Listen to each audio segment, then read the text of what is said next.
Hola, buen día, espero se encuentren bien. Muchísimas gracias por acompañarnos el día de hoy en la presentación del informe Historia del Pranato. Vamos a dar unos minutos para que se terminen de conectar los asistentes e iniciaremos la presentación.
Bueno, primero que nada, feliz Navidad y muchísimas gracias por acompañarnos el día de hoy, por contar con su asistencia de parte del equipo del Observatorio Venezolano de Prisiones.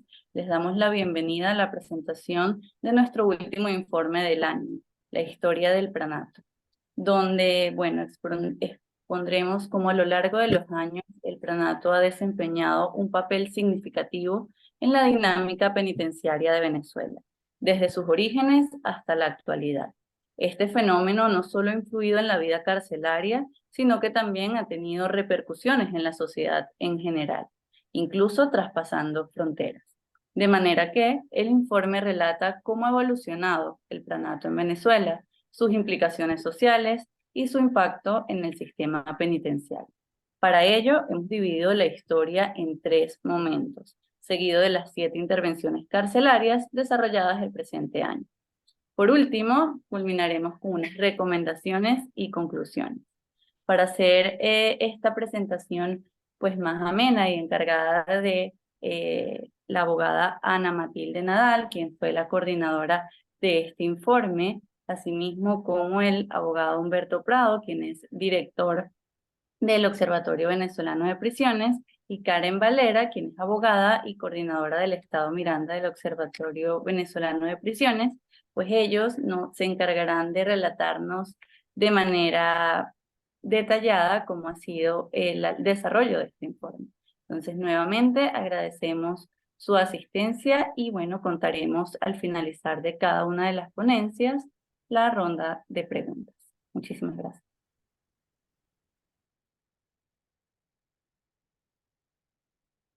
Adelante, doctor Humberto. Gracias, María Ángel. Igualmente reitero las palabras de María Ángel de darle feliz Navidad a todos ustedes, a las personas que nos acompañan en este último informe del año 2023, que tiene que ver con un tema que llama mucho la atención, que es sobre la historia del pranato en Venezuela. Y además de ello, este, desearle lo mejor para el próximo año a todos ustedes y agradecerle mucho el acompañamiento que siempre han brindado a la organización en cada una de sus presentaciones que guarda relación con la situación penitenciaria en nuestro país. Reitero el agradecimiento también al equipo que me acompaña, a, a la doctora Ana, a la doctora Karen, que han trabajado a mi lado en el equipo, en el Observatorio Venezolano de Prisiones, y Ana, que se encargó de lo que es la investigación de este tema que vamos a presentar el día de hoy. Como igualmente dijeron anteriormente, tiene 3 momentos en lo que es la historia, en, en 19 años de gestión de varios ministros que guardan relación con este tema, porque aquí, primero hay que por lo menos medir por qué llegamos hasta este punto en particular, por qué los responsables en mantener lo que es la vida, en asegurar lo que es la atención integral de la población reclusa, dejaron que llegaran a estos puntos, a lo que mostraban a lo largo de la historia la situación de los pranatos en las diferentes cárceles de nuestro país, al punto de traspasarse esto igualmente a los calabozos policiales. Entonces tenemos este primer momento que, como se dijo anteriormente, este, lo va a reflejar las láminas. Pueden ir pasándola, por favor.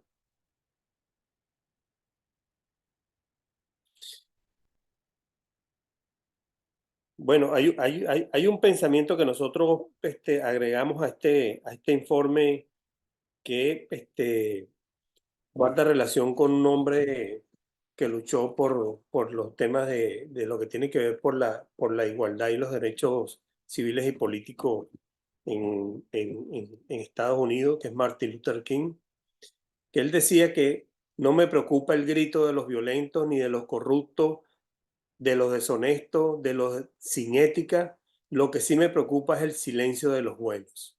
Y yo creo que guarda mucha relación, no solamente con este tema en particular, sino con mucho de lo que está pasando en nuestro país, pero en este es el silencio de mucha gente que veía que esto pasaba normalmente y simplemente lo que hacía era leer el trabajo de los diferentes medios de comunicación que reflejaban la situación que se vivía en cada uno de estos centros carcelarios en nuestro país.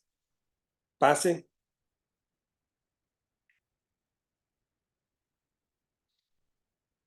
Esta investigación tiene que ver con la conformación de lo que tiene que ver con organizaciones criminales dentro de las diferentes cárceles de nuestro país, dirigidas por líderes negativos, incluso que cuando tú te pones a investigar situaciones en lo que tiene que ver con en la región, con este tipo de situaciones dentro de las cárceles, guarda mucha relación con uno en particular, que es el PCC, el primer comando de la capital que está en las cárceles de Brasil, que incluso en su momento que llegaron a tocar a uno de sus líderes, sembraron el terror en Río de Janeiro y en Sao Paulo, tomando sitios ciudadanos, y que trajo como consecuencia de que las autoridades cedieran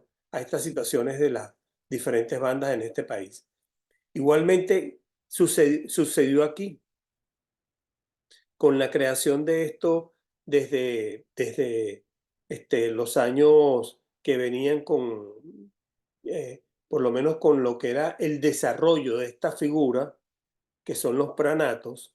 Como ustedes saben, mucha gente se sorprende cuando intervienen las cárceles y por lo menos ven que hay zoológicos, que hay bancos, que hay galleras, que hay estadios con gramas artificiales, que hay discotecas, que hay mangas de coleo, que existe por lo menos un mandato que el director de una cárcel, que es quien tiene la responsabilidad penal administrativa dentro de un establecimiento carcelario, simplemente tiene que acordar las cosas con esta figura que hay en cárceles en Venezuela, porque de lo contrario temen a que haya por lo menos disturbio dentro de estos centros carcelarios del país.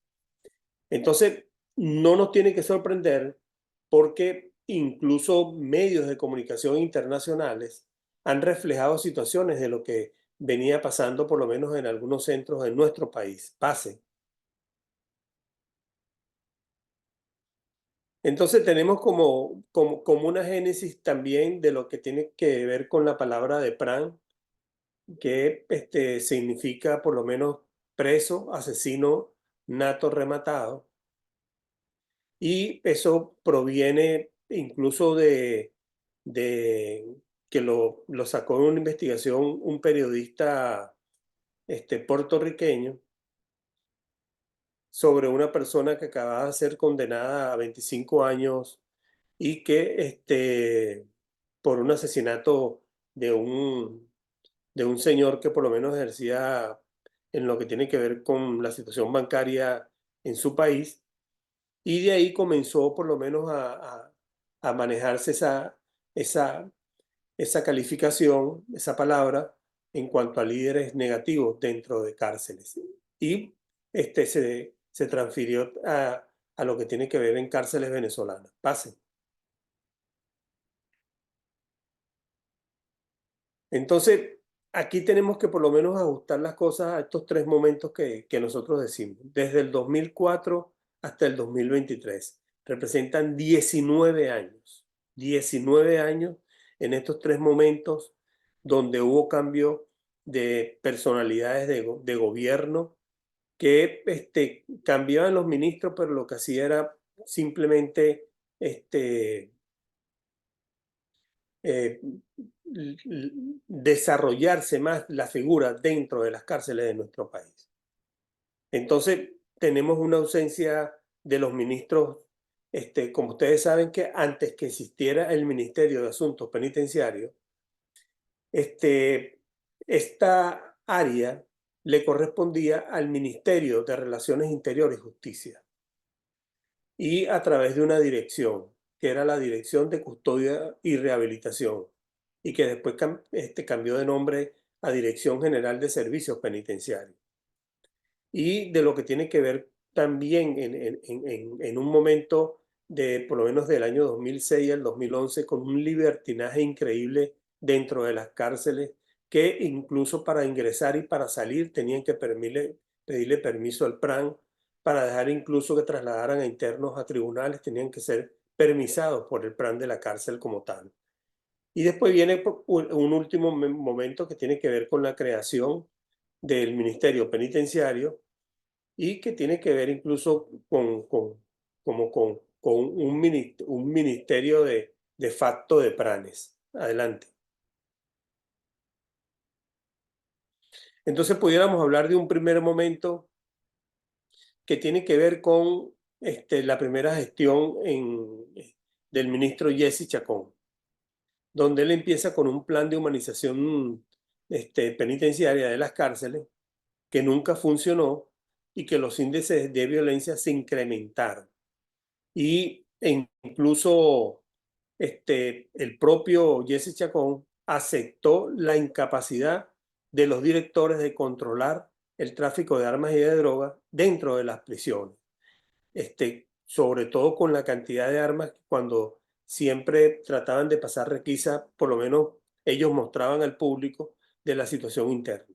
También algo muy importante tiene que ver que por lo menos en ese momento también nace una figura que por lo menos todos los periodistas que trabajan este tema saben del nombre de Wilmito, que Wilmer José Brizuela, que era el plan de la cárcel de Vista Hermosa. Adelante. Un segundo momento que es el libertinaje, como nosotros lo llamamos, incontrolable, donde por lo menos hubo tres ministros: Jesse Chacón, Pedro Carreño y Ramón Rodríguez Chacín. Estos ministros, lamentablemente, nunca se encargaron de la situación de las cárceles en nuestro país. Era como una situación que no interesó en ningún momento, y abandonaron las cárceles y las pusieron en manos a que se fortalecieran el desarrollo de lo que tiene que ver los planes en nuestro país. Y en el año 2008 evoluciona lo que es el tema del pranato con la llegada del ministro Tarek El Alzami, que por lo menos desarrolló en todas las cárceles esta figura como tal.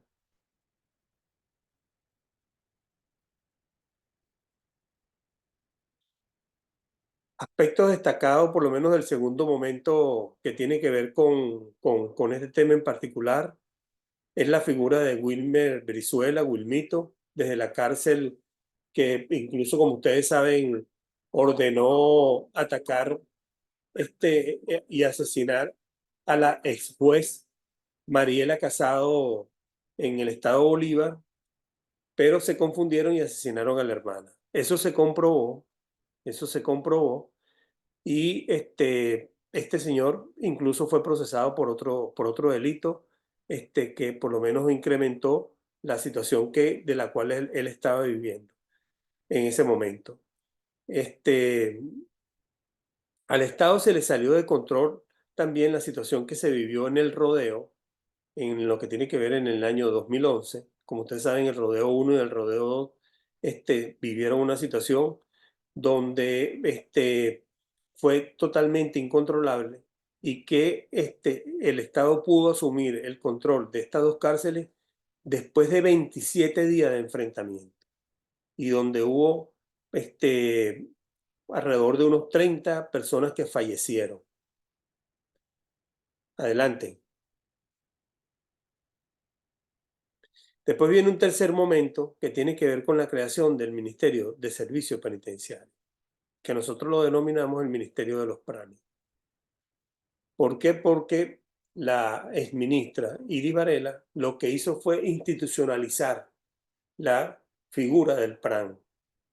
Incluso yo creo que lo que tiene que ver con este tema en particular, ustedes saben la cantidad de fotos que tiene esta señora con diferentes pranes, incluso hasta fallecidos, donde se retrataba de una manera totalmente muy alegre con ellos, que dejaba que ellos desarrollaran cualquier tipo de situación criminal dentro de las pranes, dentro de las cárceles de nuestro país.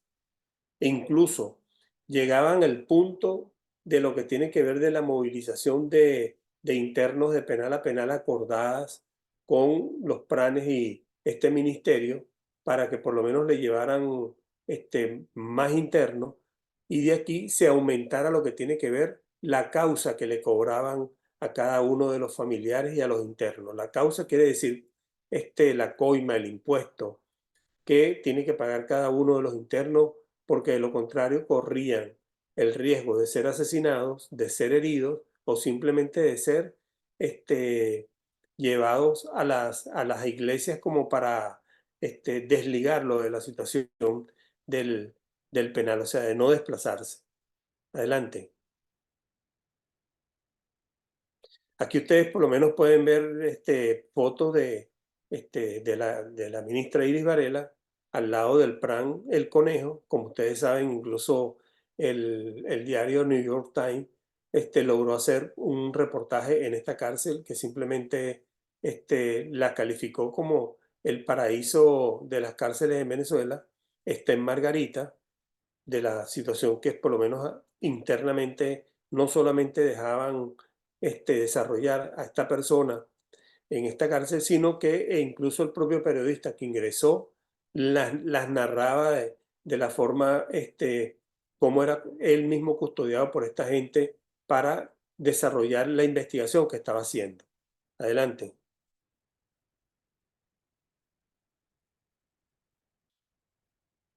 Y por lo menos aquí hay imágenes de lo que tiene que ver de lo que se vivía en esta cárcel en San Antonio, que incluso en la actualidad está cerrada y que hay muy pocos internos y que se mantiene de esa manera con un hacinamiento en los calabozos policiales de, esta, de este estado de Nueva Esparta, y que por lo menos llamó la atención y prendió las alarmas incluso a nivel internacional de la situación que se desarrollaba en las cárceles de nuestro país.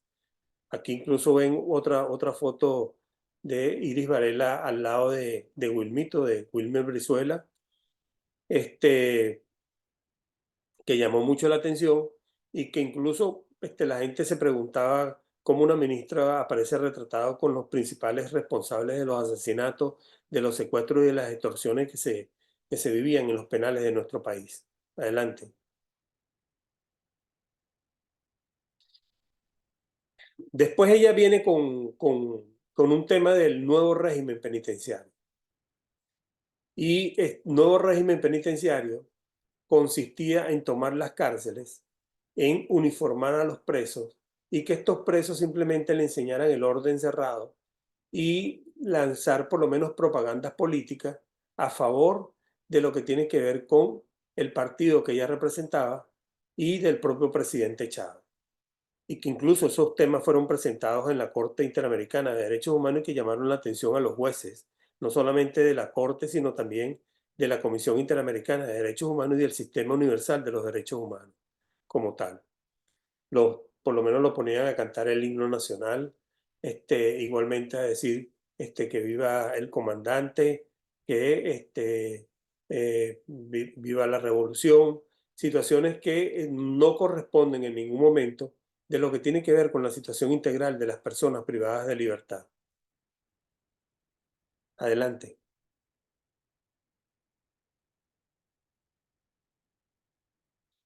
Aquí por lo menos ustedes ven una línea muy interesante de lo que tiene que ver, por lo menos desde este año 2012, cómo fueron sucediéndose las cosas en varios penales. En el CEPRA, en la región andina, en Yare, después lo que es la figura de el niño guerrero en Tocorón, y después lo que tiene que ver con el tema en Uribán, en Barquisimeto, y después de la toma en la cárcel de Sabaneta, después lo que tiene que ver cómo fue herido el propio Wilmito, que se encontraba en libertad en el estado en Nueva Esparta, en la playa del Parguito, e incluso después vino lo que fue la masacre, como ustedes saben, de la Penitenciaría General de Venezuela, donde incluso le imponían situaciones al propio gobierno de presos que le tenían que trasladar para que ellos por lo menos aumentaran lo que era la situación de extorsión dentro de las cárceles.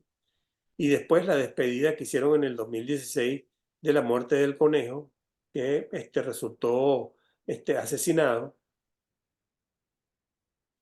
Y así por lo menos hasta el último momento que por lo menos, yo no sé si varios de ustedes se acuerdan en un momento determinado que la ministra Iris Varela se encontraba en un programa con también el fallecido periodista José Vicente Rangel, y ella por lo menos aceptó de que ella había mandado a reducir a los internos que se encontraban protestando en la cárcel de Puente Ayala, con otro grupo de internos que la llamó a ella, que ella misma lo acepta y lo dice en ese programa, y que los mandó a reducir porque aceptaban el nuevo régimen penitenciario, y eso acabó con más de por lo menos 14 muertos.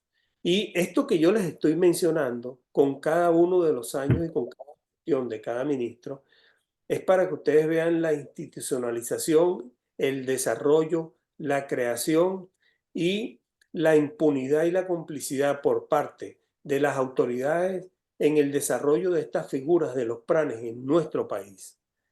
Y donde por lo menos se pusieron de manifiesto los robos, los secuestros, las extorsiones, las estafas desde las propias cárceles de nuestro país, incluso donde uno solicitaba que se hicieran las investigaciones debidas por las extorsiones que hacían a ciudadanos comunes y corrientes en la calle, en libertad.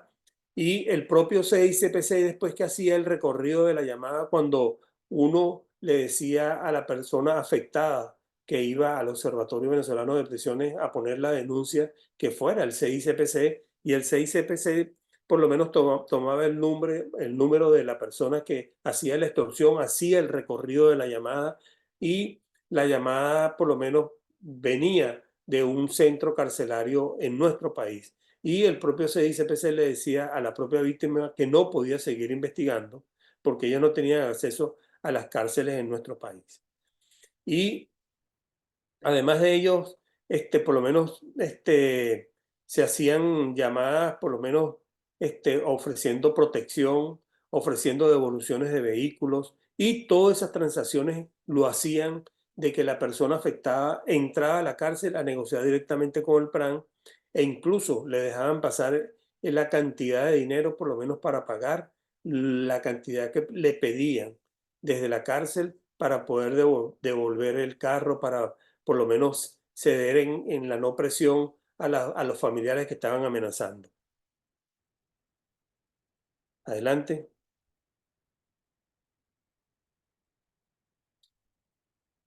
Por lo menos una situación que nosotros mencionamos, que es el legado de Iris Varela, que fue su gestión que se caracterizó por elevadas cifras de personas fallecidas y heridos, motines y huelgas, corrupción, tráfico de influencia, hacinamiento crítico, porque pasaba del 40% de la capacidad instalada, el retardo procesal, la tortura, los malos tratos, la desnudez forzada de las mujeres que todavía se mantiene, la prohibición de visita de hombres y de niños para que por lo menos estuvieran cerca de sus seres queridos que estaban privados de libertad.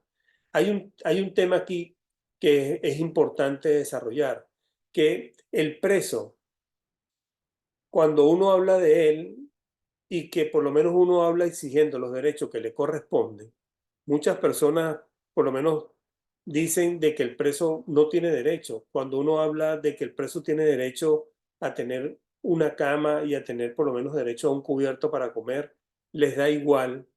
Y lamentablemente el preso, estimados amigos, es un sujeto de derecho. Pero además que es un sujeto de derecho, nosotros no podemos tratar a una persona que por lo menos requiere de lo que es la atención integral y lo que es el fin de la pena para la reinserción social, de la manera como se trata en los actuales momentos en nuestro país. Independientemente de que ustedes vean fotos que son como las que requieren como para hacer la Disneylandia penitenciaria que siempre quieren mostrar, las denuncias que hay son muy graves de lo que es la situación, cómo duermen los presos, la forma como son tratados, las extorsiones que se hacen desde adentro de las cárceles y que provienen incluso hasta de los propios directores hacia los propios presos. Adelante. Después viene una gestión que fue la misma de Iris Varela cuando nombraron a Mirelis Contreras. Como ustedes saben, ella era viceministra de Iris Varela, que mantuvo la misma situación con los pranes, que nunca se atrevió a tocar las cárceles donde por lo menos se desarrollaba, y que ellos siempre tenían por lo menos un aspecto muy interesante, que a mí me correspondió incluso estar en audiencias ante la Comisión Interamericana y ante la Corte, y que ellos simplemente, incluso me acuerdo de una palabra que utilizaba Larry Daboe, que es el comisionado de derechos humanos del régimen de Maduro, que ellos decían que simplemente eso era como un riesgo que tenían para por lo menos asumir las cárceles que estaban en manos de los pranes. Pero mientras tanto se hacían los oídos sordos y seguían asesinando a los presos y seguían enterrándolos dentro de las cárceles en nuestro país, cuestión que en ningún momento las autoridades han querido investigar. Adelante. Después viene la última gestión, que es el nombramiento de la vicealmirante Celsa Bautista Ontivero, que fue designada en noviembre del 2023. no presentó en ningún momento por lo menos un plan de los primeros 100 días y del plan que ella quiere desarrollar en las cárceles en nuestro país y que ha significado lamentablemente una situación donde ha perdido lo que es la autonomía funcional y jurídica en cuanto a la responsabilidad que ella tiene y que ha podido desarrollar un poco mejor, y que Remigio Ceballos, que es el ministro de Relaciones Interiores, es el que habla, es el que dice, y lamentablemente él lo que es un ministro de Interior y Justicia. Pero como ellos son de la misma fuerza, que vienen de la Marina, y esta señora es subalterna de Remigio Ceballos, entonces le responde más como un militar subalterno que hablarle como una ministra con autonomía ante la situación penitenciaria en nuestro país. Porque ustedes saben, aquí llega la gente sin saber absolutamente nada de cárceles y a la semana quiere saber más que el maestro Gómez Grillo en paz descanse. Y lamentablemente esta señora lo que ha podido demostrar es simplemente las deplorables condiciones de reclusión en que viven los presos, el hacinamiento crítico, el retardo, la corrupción, este, la detención, lo que tiene que ver con la desatención médica que hay en nuestro país, donde las personas mueren por tuberculosis, hay una situación de hambruna grave, lamentablemente, y la falta de alimentos, falta de personal con capacitación para atender la situación en las cárceles en nuestro país, sigue la prohibición de la visita de los hombres y el sometimiento de lo que son las requisas abusivas hacia las mujeres en nuestro país. Adelante. Destaca de su administración al inicio del ciclo de lo que tiene que ver con las intervenciones de las cárceles, como ustedes saben, que se hicieron últimamente. Y es un tema que hay que hablarlo en otro momento porque desarrolla demasiadas aristas. Lamentablemente, nosotros en todo momento estamos de acuerdo con lo que son las intervenciones, por lo menos para desaparecer lo que son los centros de operaciones de los planes. Lo que nos llama poderosamente la atención en estas intervenciones que hicieron es que hay demasiada opacidad. Una donde el propio ministro en entrevistas guiadas que le hacen, ellos dicen que por lo menos hubo algunos inconvenientes, algunos altercados, pero en ningún momento dan el número de fallecidos que hubo, por lo menos en Tocorón, por lo menos en La Pica y además de La Pica, en Vista Hermosa. Lamentablemente, y creo que en Puente Ayala también, no dan el número de muertos. Incluso le niegan lo que es la entrega de la persona fallecida al familiar. Le dan simplemente la dirección donde va a estar, le dicen que tienen que comprar la urna para que simplemente vayan al cementerio donde va a estar enterrado. Y lamentablemente, lo que son estas 7 intervenciones carcelarias fueron pactadas con los pranes, al punto de que hoy en día cuando nosotros decimos, bueno, ¿y dónde están siendo procesadas estas personas que están siendo señaladas de ser los principales, de ser los pranes de estas cárceles en particular? Entonces, nosotros nos preguntamos, ¿por qué todas estas personas fueron a parar en el centro de detención de la Yaguara en Caracas? ¿Por qué trasladaron a la gente de La Pica, de Vista Hermosa, de la cárcel de Yaracuy, que le dicen la cuarta, de Tocuyito, de Puente Ayala y de Trujillo, hacia esta cárcel en particular? Y que incluso pagaron para que le construyeran un sitio para ellos, que en la actualidad lo tienen como diseminado en varias celdas conviviendo con otros internos. Y que en la actualidad hay alrededor de 47 personas provenientes de estas 7 cárceles que vienen intervenidas y que se mantienen aquí. Y también tenemos que preguntarnos, como para dejarlo con un signo de interrogación, por eso es que es como un tema que también lo estamos investigando y que lo tenemos casi listo sobre este tema en particular, y que nos daría por lo menos un tiempo más largo para hablar con ustedes sobre este tema. ¿En dónde está el niño guerrero? ¿En dónde está Johan Petrique? ¿En dónde está Richardi de Tocuyito?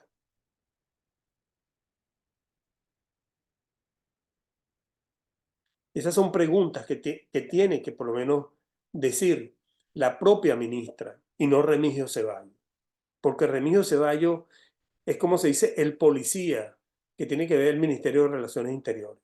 Pero la autonomía que tiene el Ministerio de Asuntos Penitenciarios es para que la ministra responda penal, civil y administrativamente por sus acciones en cada una de estas intervenciones.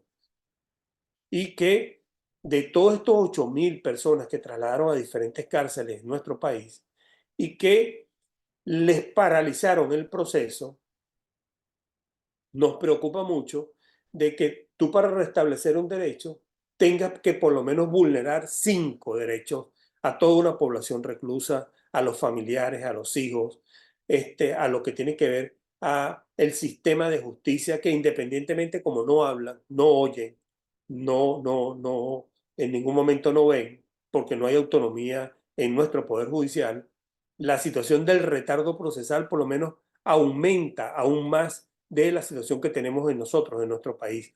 Y aumenta más la situación del hacinamiento, de un 162% pasa por lo menos a un 250%, en vista de que, además de que ya habían cerrado por lo menos unos 12 penales en nuestro país, como son el retén del Junquito, que tumbaron la planta, la cárcel de Sabaneta está cerrada, la Penitenciaría General de Venezuela, el Internado Judicial de San Juan de los Morros, el Internado Judicial de Apure, el Internado Judicial del Rodeo 1, el Centro Penitenciario de Los Llanos, que se conoce como el Cepella, y la cárcel de Yare 1, además de estos 7 que cerraron.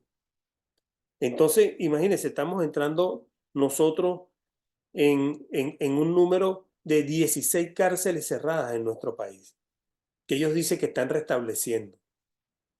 Pero llevaron a este grupo de personas que estaban siendo procesadas, por lo menos en los estados de las cárceles que cerraron, y afectaron el sistema de justicia, y eso no dice nada, nadie dice nada.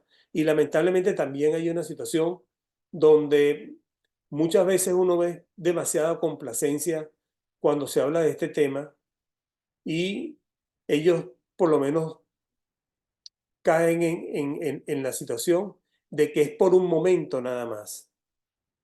Pero mire, señores, hay que estar en los zapatos de una persona que está privada de libertad y que estuvo a punto de salir en libertad, para la libertad, para estar al lado de sus seres queridos. Y este traslado los afectó. A uno, yo estoy hablando de uno, a uno, pero trasladaron a 8.200 internos. Entonces, imagínense cuántas personas se le paralizó el sistema de justicia a estas personas que se encuentran privadas de libertad.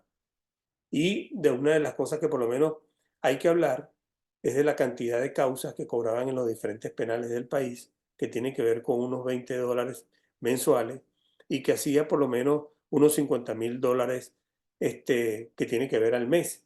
Cuando tú lo multiplicas por 12, da una cantidad más alta.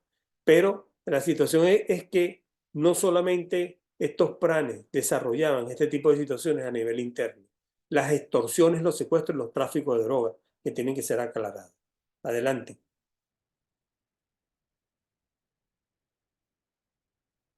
Aquí ven ustedes por lo menos algunos de los diferentes planes en diferentes cárceles del país, que por lo menos incluso hasta con la cuota que ellos tenían a nivel mensual, quincenal y mensual, de las causas y de las extorsiones en diferentes cárceles, que tienen que ver por lo menos en Tocuyito, ¿no? Adelante. Aquí por lo menos en lo que tiene que ver con Puente Ayala, que incluso tenían no solamente piscinas, sino que tenía ganado, y que en la intervención sacaron hasta el ganado primero. Adelante. Estas son situaciones que por lo menos están en el informe y que le va a servir a ustedes por lo menos para desarrollar lo que tiene que ver con el trabajo que ustedes hacen de esta investigación que nosotros hicimos. Incluso ahí tienen por lo menos la situación de la pica, tienen lo que es por lo menos cómo se manejaba la situación de Vista Hermosa con 3 planes. Adelante,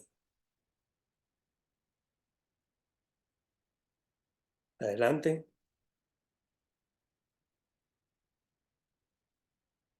Y por lo menos lo que tiene que ver con la cuarta en particular.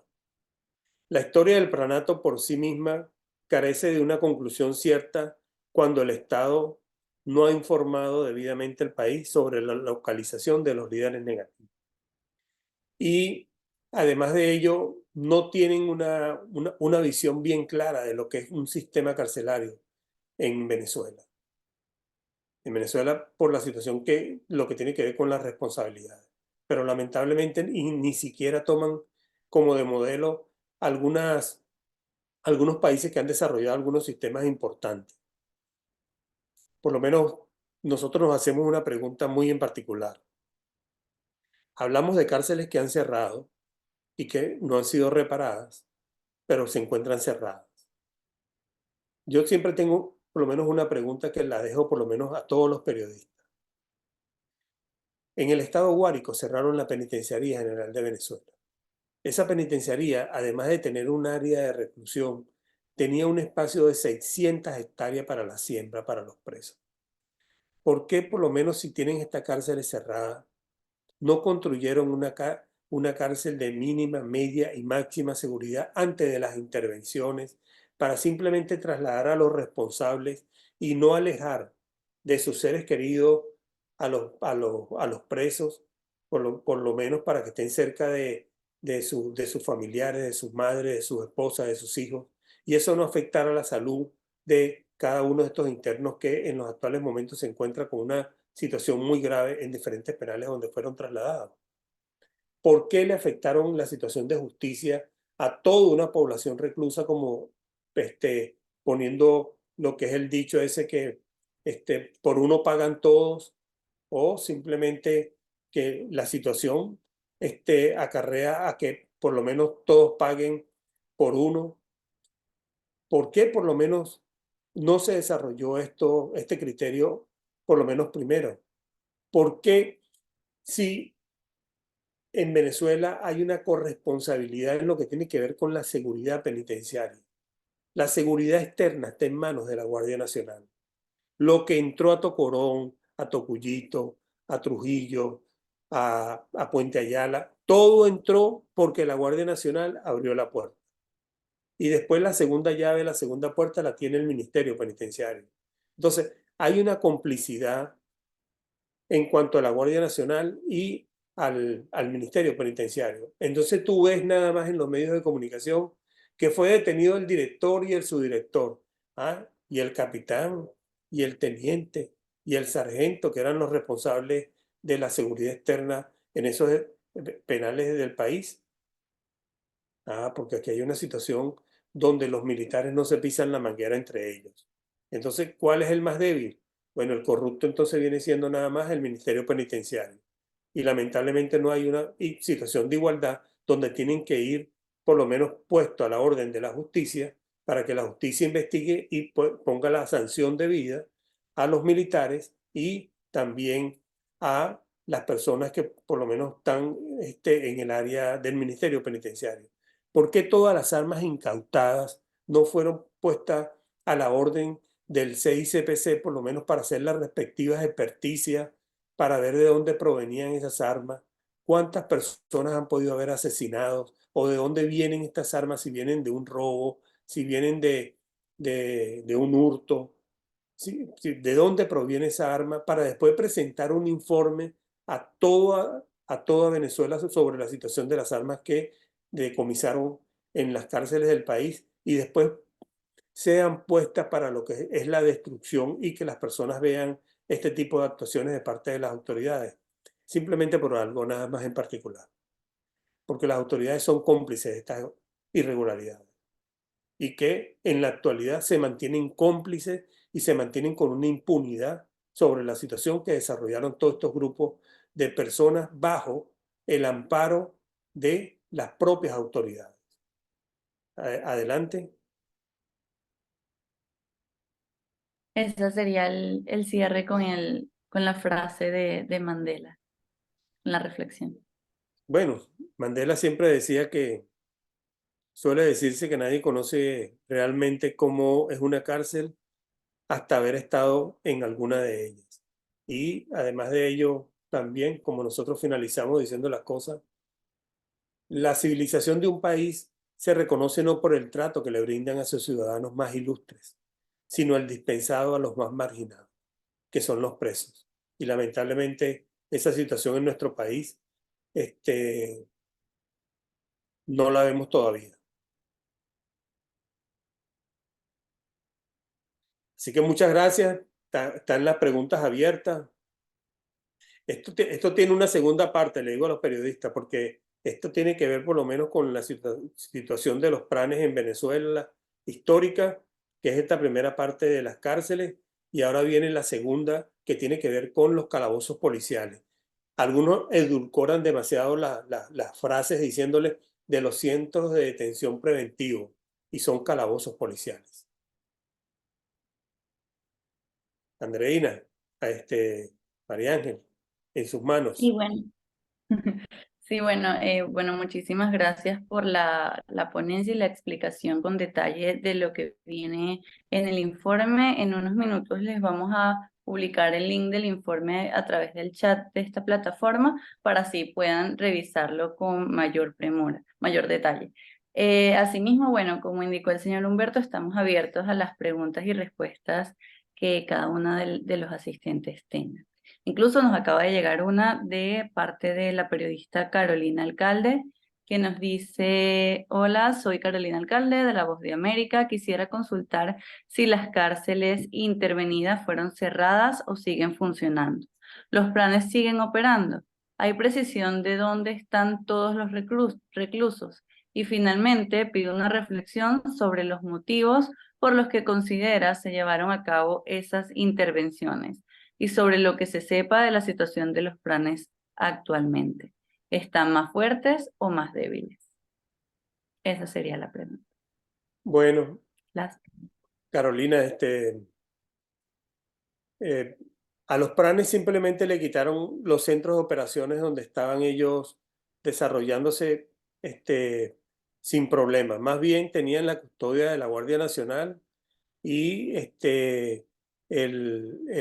la complicidad del propio Ministerio Penitenciario, donde ellos desarrollaban sus diferentes situaciones delictivas, sin que en ningún momento le pusieran coto a esta situación. Pero los planes se mantienen no solamente donde tienen concentrado este número de personajes que le dije anteriormente que están en el centro de detención de La Yaguara, donde hay 47, donde hay 47 y de los cuales por lo menos le puedo mencionar que de La Pica hay 32 internos ahí en La Yaguara. De Vistahermosa hay 4. De Yaracuy, de La Cuarta, hay 4. De Tocullito hay 3. De Puente Ayala hay 2. De estos 2 de Puente Ayala, uno de ellos se encuentra en un centro hospitalario. Y de Trujillo, de la cárcel de Trujillo, hay 2. Entonces, y que incluso con un trato muy preferencial a estos personajes, y es donde por lo menos nosotros nos preguntamos por qué, si más bien tienen que ser por lo menos procesados por diferentes situaciones y lamentablemente de eso no se habla. Se habla de una manera muy, muy silvestre y lo que siempre responden es como muy complaciente ante situaciones como que si el tema que trabaja por lo menos nuestra organización es un tema de cárceles y nosotros sabemos cómo está la situación carcelaria en nuestro país, cómo están las situaciones en los calabozos policiales y la complicidad que todavía se mantiene hacia estos personajes y cómo incluso se desarrollan con la complacencia de los propios directores. Entonces los planes siguen estando, simplemente le quitaron los centros de operaciones de Tocorón, de La Cuarta, de Puente Ayala, de Vistahermosa, este, de estos centros, se sigue manteniendo. Y una reflexión muy en particular, Carolina, sobre este tema, yo creo que lamentablemente la visión que tienen estos personajes sobre lo que tiene que ver sobre un sistema penitenciario, esta es una situación que no se aprende de la noche a la mañana y que nosotros por lo menos partimos de un principio y que la crítica que nosotros hacemos, ojalá la vean como crítica constructiva y no destructiva, porque es una crítica totalmente a que lo que hacen es empeorar las cosas. Militar no sabe de cárceles, militar sabe de guerra, policía sabe de represión, pero el que sabe de cárcel es el penitenciarista que ha estudiado lo que tiene que ver la administración, la seguridad, la gerencia y la atención integral que tiene que ver con el deporte, la cultura, el trabajo, la educación, la artesanía. Ese es el tema en particular, Carolina, porque una persona por X determinada situación que lo llevó a una cárcel, bueno, el delito se queda en los tribunales y quien va a la cárcel es el ser humano, es el hombre. Y entonces ese hombre debe ser tratado no con esa situación de orden cerrado, como que si está en un cuartel. No, esta persona es un sujeto de derecho que simplemente va a ser investigado si cometió un delito o no, y si cometió un delito va a ser sancionado por las diferentes instancias jurisdiccionales y le imponen una sanción, pero esa sanción tiene que ser por lo menos este, atendida para que la persona estudie, trabaje y salga por lo menos en libertad con unas herramientas que lo lleve por lo menos a no reincidir en delitos. Por lo menos nosotros tenemos una reincidencia además del 67% en nuestro país de las personas que han pisado una cárcel. Eso quiere decir que la situación institucional de las cárceles no sirve, no sirve y hasta que nosotros no tengamos por lo menos una situación bien clara sobre un sistema penitenciario, lamentablemente no va a cambiar la situación actual. Ok, por acá tenemos otra pregunta de parte de Ana Rodríguez del Tiempo. Nos dice, ¿qué se sabe del niño guerrero? Para corroborar, ¿son 47 planes en la Yaguara? Es la otra pregunta. No, en la Yaguara hay 47 personas que trasladaron de las diferentes cárceles, pero de la Pica trasladaron 32. Dentro de ese grupo que trasladaron de la Pica, hay muchas personas que lamentablemente, muchísimas personas que agarraron de la propia población reclusa y se las llevaron para la Yaguara también, con ese grupo de personas que sí son los planes que hay. Ese sería por lo menos una en particular. ¿Dónde está el niño guerrero? Bueno, creo que Remigio Ceballos tiene esa respuesta, porque él fue el que negoció con él la entrega de Tocorón. Y lamentablemente no se sabe sobre la situación del niño guerrero, porque ya cuando ingresó él con 11.000 personas, imagínate tú, usted hace una pregunta muy, muy interesante. Imagínese que usted por lo menos como un ministro le pide permiso a un presidente para una movilización de 11.000 funcionarios militares y equipo de guerra para tomar una cárcel. Y cuando tú llegas y tomas la cárcel, no está el principal personaje que tú tienes que detener, como por lo menos para que cuando des una novedad, tú le digas al presidente, mire, está detenido fulano de tal, sino que el personaje ya tenía una semana que se había ido. Entonces, ¿dónde está? Hay que preguntarle a Remigio Ceballos, porque él fue el que negoció la entrega de la cárcel de Tocorón, igual que otras. Lamentablemente, este personaje no responde la situación, sino simplemente lo que hace es amenazar. Otra de las, justamente Ana Rodríguez nos pregunta si hay un número contabilizado de planes. A nivel nacional, Ana, no te podría decir que son tantos pranes que hay, pero en las cárceles hay pranes. En los calabozos policiales hay pranes también. Y que lo saben las autoridades. De forma anónima nos llega otra pregunta con lo siguiente. Siempre se ha hecho énfasis en la sobrepoblación o hacinamiento en las cárceles venezolanas. Mi pregunta es, si vaciaron 16 cárceles, ¿cómo es entonces ese hacinamiento en estos momentos? Bueno, como le dije anteriormente, anteriormente, antes de cerrar por lo menos estos 7 centros, el hacinamiento estaba en un 169% de hacinamiento en las cárceles del país. Con esta cantidad de personas que llevaron a otros centros de reclusión, a diferentes centros de reclusión, el hacinamiento pasó por lo menos a un 250%. Entonces no es que hay una sobrepoblación, hay un hacinamiento crítico en los actuales momentos y que lamentablemente eso es auspiciado por las propias autoridades, donde a ellos no les interesa eso, Ana. Lamentablemente el problema que puedan ocasionar, a ellos no les interesa eso. Ellos lo que les interesaba era decir, tomamos las 7 cárceles, ya no hay planes en estas 7 cárceles, y la cantidad de problemas que por lo menos tú trasladaste a diferentes centros de reclusión. Mire, cuando tú trasladas por lo menos personas de otros centros de reclusión a otros centros que ya hay un hacinamiento, si la situación en esos centros estaba agravada en cuanto a la alimentación, en cuanto a la atención médica, en cuanto a la custodia para la seguridad, en cuanto a los traslados, si había problemas para trasladar a personas de diferentes centros de reclusión, que por cierto, en Uribana han fallecido 2 internos de la cárcel de Vistahermosa por por problemas de salud.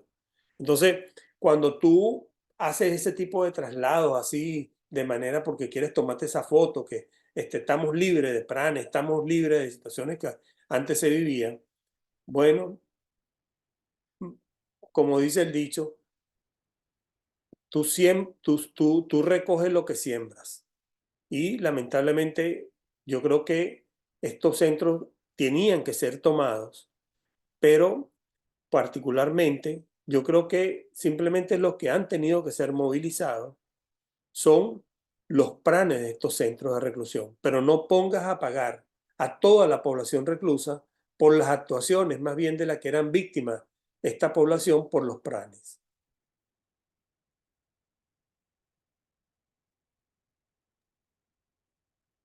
Otra pregunta de parte de Alejandro Arévalo de Chile nos dice, el Tren de Aragua se ha expandido por los países de la región llegando a Chile. ¿Se conoce de otras organizaciones criminales que se hayan internacionalizado? Claro, tenemos el primer comando de la capital, que ha llegado no sale solamente de Brasil, sino que ha llegado a Paraguay, ha llegado a Bolivia y por lo menos en cuatro estados más, y está internacionalizado, incluso está correlacionado.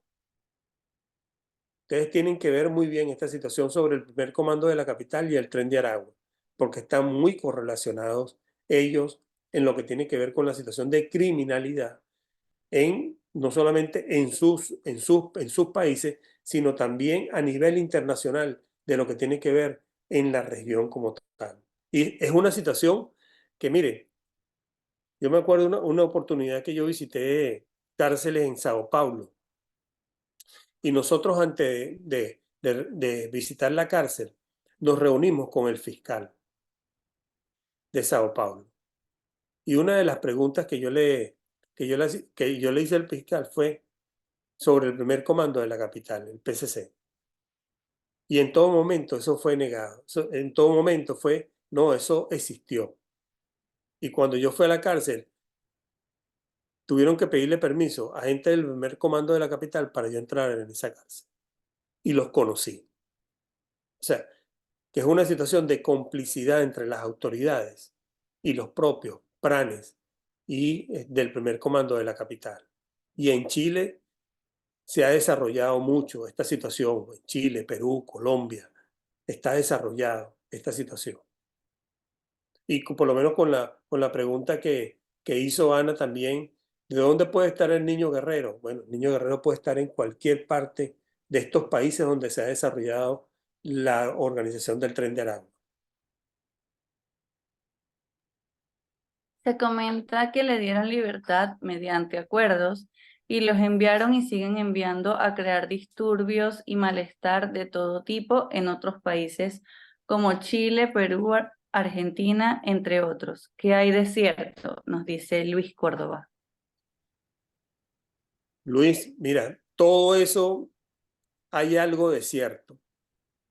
¿Por qué? Porque cuando tú te pones a ver estas situaciones de las autoridades, cuando dice que van a hacer un plan Cayapa, y entonces ese plan Cayapa le dan libertad a cualquier tipo de personaje que está dentro de las prisiones de nuestro país, sin que se haya tenido que tomar en cuenta lo que es la progresividad y la actuación de una persona internamente, sino que llegan y ponen en libertad a 100 personas y tú lo ves que se toman una foto, el gobernador de ese estado anunciando de que la revolución y el presidente Maduro está otorgando estas libertades y que tienen que cuidarla, y un personaje que no saben quién es, que le están dando la libertad, y que el grupo de personas que va a estos establecimientos no conoce al interno, porque simplemente es una entrevista que le hacen express.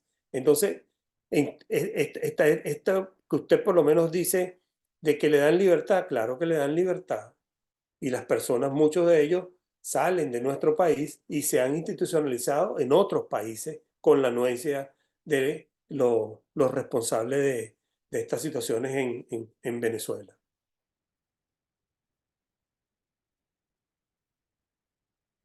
Esa sería la última pregunta que nos llega por acá a través del chat. Bueno, mire, yo le doy las gracias a todos ustedes que participaron en esta reunión. El informe le va a servir muchísimo porque tiene muchísima información que es totalmente diferente a lo que tiene que ver con una presentación, porque esto viene siendo como una síntesis de lo que se van a encontrar ustedes en el informe, y que ante cualquier situación, duda, por lo menos se pueden poner en contacto con nosotros para fortalecer o para ampliar la información que ustedes puedan estar buscando en los actuales momentos. Mira, nuestra organización le desea un feliz 2024, que la pasen bien al lado de sus seres queridos, de su familia, y cuídense mucho. Cuídense mucho. Le desea a la familia del Observatorio Venezolano de Prisiones. Antes de finalizar, les dejé en el chat el link del informe y ahí pueden encontrarlo de manera detallada. Muchas gracias por su asistencia. Gracias.